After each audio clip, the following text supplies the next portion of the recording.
Kota tanpa buku. Pernahkah kau ke toko buku, perpustakaan, atau taman bacaan? Tidakkah kau merasa istimewa ketika berada di dalamnya? Di sekelilingmu ada berbagai tokoh dari dunia nyata dan khayal, tempat yang pernah kau kunjungi dan yang belum. Informasi dan cerita dari masa lalu, masa kini, dan masa depan. Semua berpadu, semua berada dalam genggamanmu. Saat berada di antara buku, tidakkah kau merasa menjadi raja dan ratu? Ruang dan waktu seolah menyatu tanpa batas. Kau bisa terbang melintasi sekat negara dan melewati berbagai zaman. Kau bisa menyelam ke dalam samudra, melayang di angkasa, bercanda dengan aneka satwa, dan berkelana di tengah padatnya kota, juga di rimba raya. Kau tahu, buku adalah jendela dunia, kunci pengetahuan, dan pintu wawasan. Muhammad Hatta sang proklamator berkata, "Aku rela di penjara asalkan bersama buku, karena dengan buku, aku bebas." Melalui buku, manusia terbebas dari ketidaktahuan.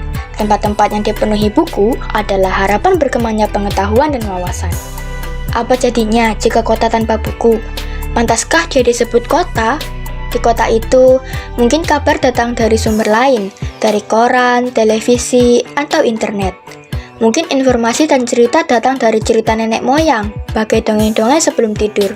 Irama warganya pun tiada beda, bangun pagi, bertebaran di muka bumi untuk berbagai keperluan, untuk kembali pulang siang atau sore harinya.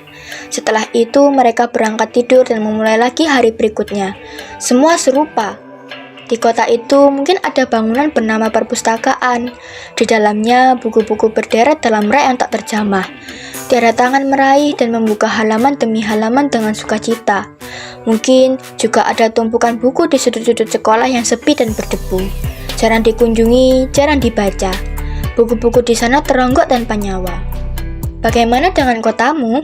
Mungkin kau tinggal di tengah kota yang megah, atau di gang sempit, di desa terpencil, di sisi pesisir, atau di kaki gunung. Adakah perpustakaan, taman bacaan, atau toko buku di dekat rumahmu? Jika ada, apakah tempat itu menjadi wadah berkumpulnya anak-anak dan warga, menjadi pusat berkembangnya wawasan dan pengetahuan, atau hanya menjadi pajangan? Maukah kau menjadi orang yang menghidupkannya? Kau bisa mengunjunginya dan mengajak teman-teman membaca dan berbagi cerita di sana. Jadikan tempat itu sebagai sumber kegembiraan dan pengetahuan. Jika tempat itu belum ada, maukah kau menjadi orang yang mulai menghadirkannya? Kau bisa memulainya dari sebuah sudut di teras rumahmu. Ajak teman-temanmu memulai langkah baru. Jangan biarkan waktu berlalu tanpa buku. Siapapun dirimu, bersahabatlah dengan buku. Dia akan menjadi teman setiamu sepanjang waktu.